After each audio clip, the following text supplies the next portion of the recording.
चलो MCQ number 41 તમને એક વક્ર આપ્યો છે અને આનો અભિલંબ છે એ x અક્ષને સમાંતર છે અને પછી તમને કંઈક નીચે કન્ડિશન આપી છે એમાંથી કઈ કન્ડિશન છે એ આપણે ચેક કરવાનું છે. You are given a curve and normal is parallel to x axis. તો તમને આટલી ખબર હશે કે સ્પર્શકનો ઢાળ slope of tangent is equal to dy by dx and therefore અભિલંબનો ઢાળ slope of normal is equal to minus 1 upon dy by dx. અભિલંબ છે એ x અક્ષને સમાંતર છે. જે રેખા x અક્ષને સમાંતર હોય આમ એનો ઢાળ છે એ શૂન્ય થાય એટલે અભિલંબનો ઢાળ છે એ શૂન્ય થશે એટલે therefore 0 is equal to minus dx by dy. તો dx by dy therefore dx by dy is equal to 0. એટલે તમારે ઓપ્શન આવશે 41 માં સી ઓપ્શન. જોઈ લો.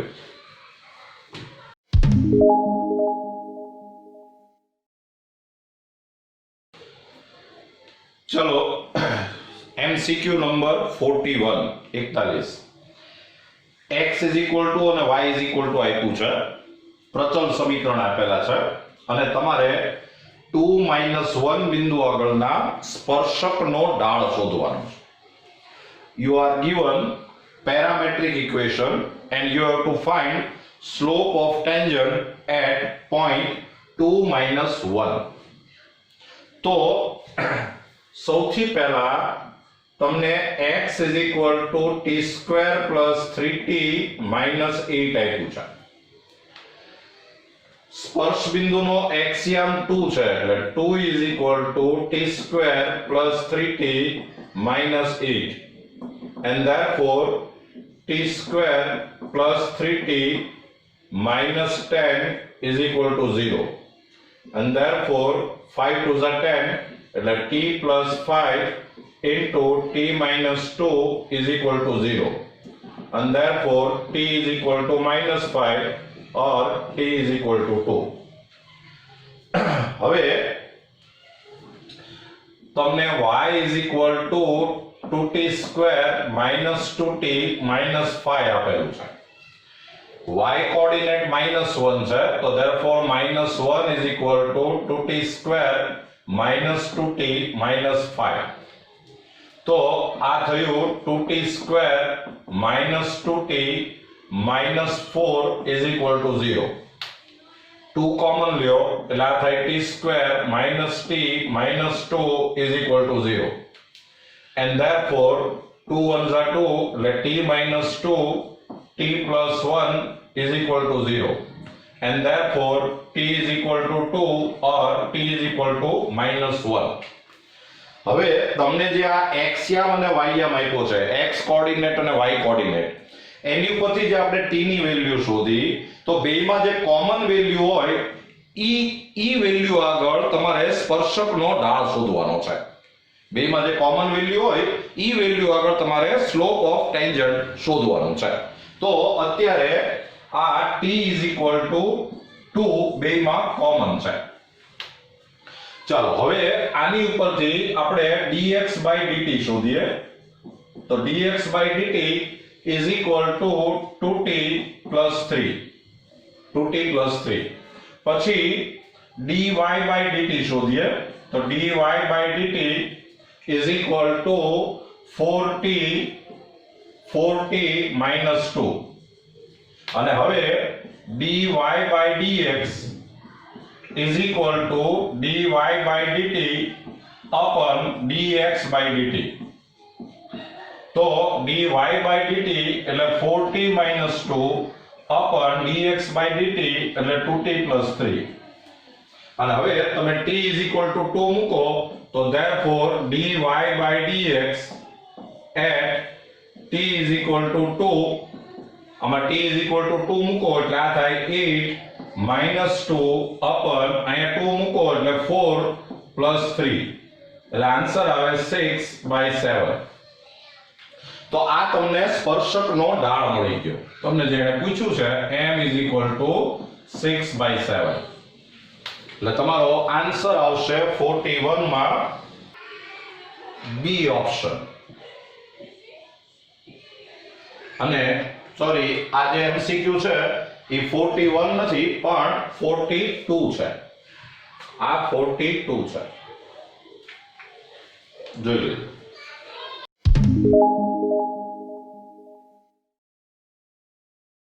ચલો MCQ number 43.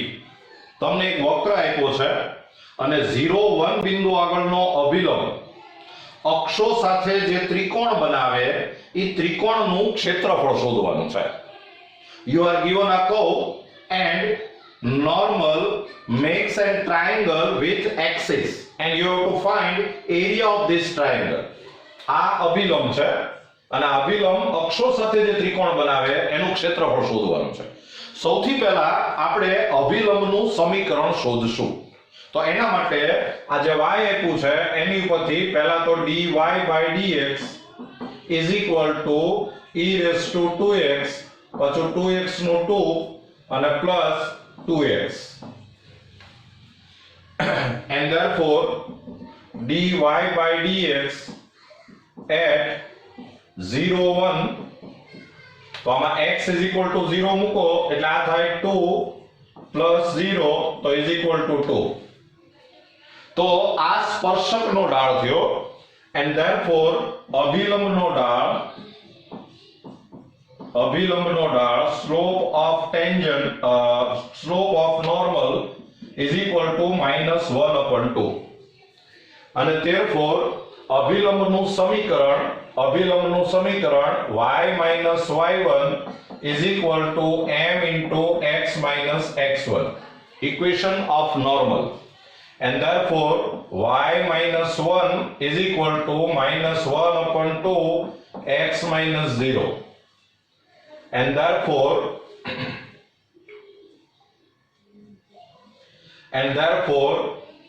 2y minus 2 is equal to -x and therefore x plus 2y minus 2 is equal to 0. હવે તમે આનો x અંતઃખંડ શોધો. x intercept તો x intercept is equal to -c/a તો -c/a એટલે આ થાય 2. પછી y અંતઃખંડ y intercept તો -c/b તો -c/b એટલે આ થાય 1.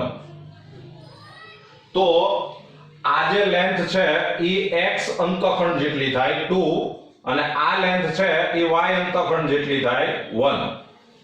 આ x intercept આ y intercept and therefore area is equal to 1/2 into 1/2 OA into OB તો is equal to 1/2 OA એટલે 2 OB એટલે 1 એટલે આન્સર આવે 1 એટલે એરિયા થશે 1 એટલે 43 માં તમારે આન્સર આવશે 1 એટલે કે ઓપ્શન બી.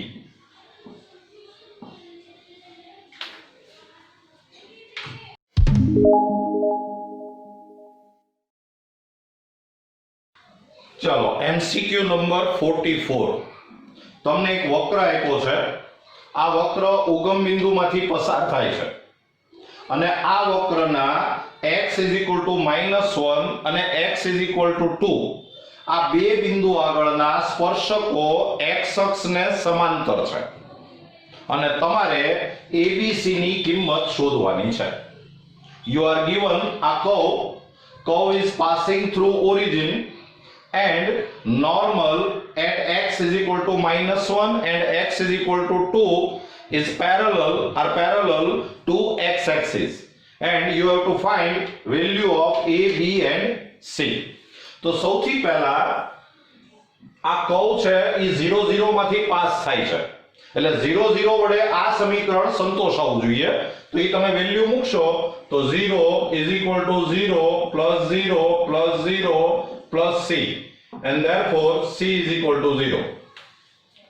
તો હવે આ ઇક્વેશન આમ થઈ ગયું કે y = 2x³ + ax² + bx. Differentiation કરો તો dy/dx = 6x² + 2ax + b.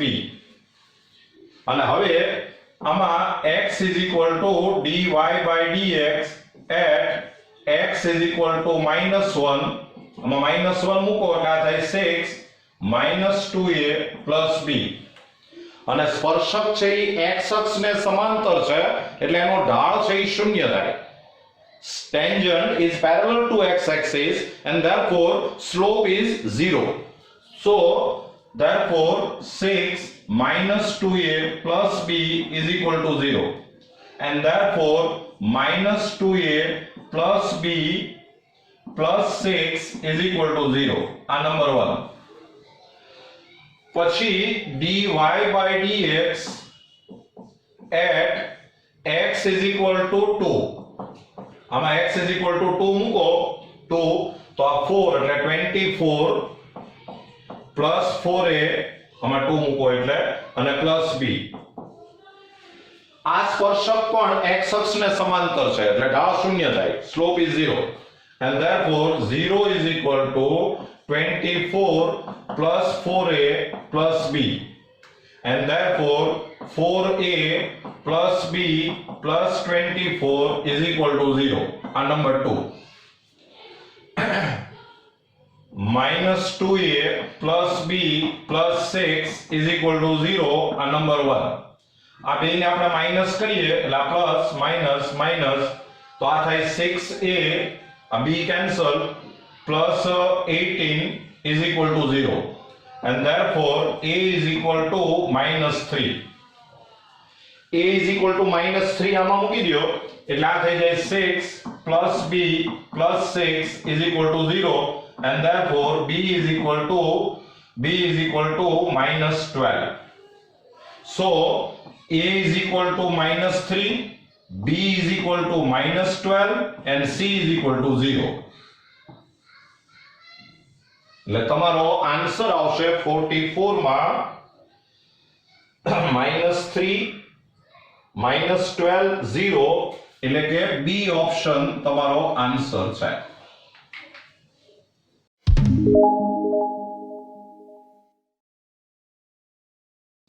ચલો એમસીક્યુ નંબર 45.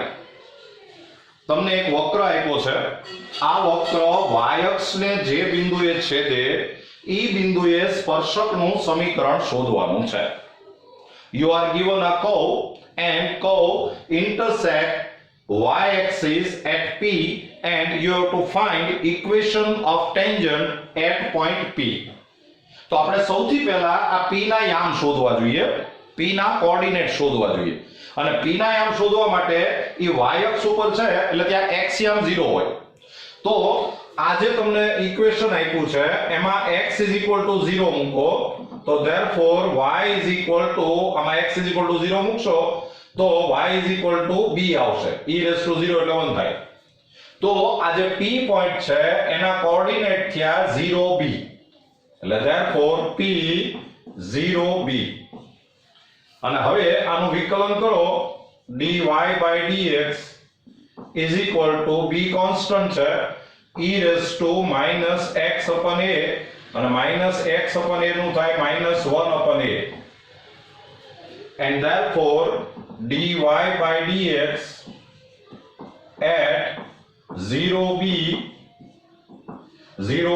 તો આન્સર આવશે -b/a. આમાં x = 0 મૂકો એટલે આ 1 થઈ જાય.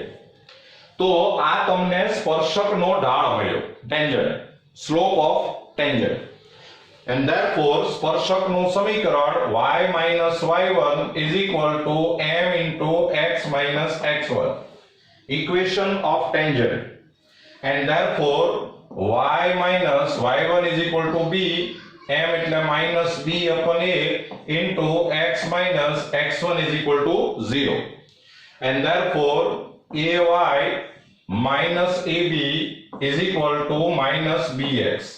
And therefore bx plus ay is equal to ab. અને હજી આને ab થી ડિવાઈડ કરી નાખો તો આ થઈ જાય x upon a plus y upon b is equal to 1. તો 45 માં તમારે આન્સર આવશે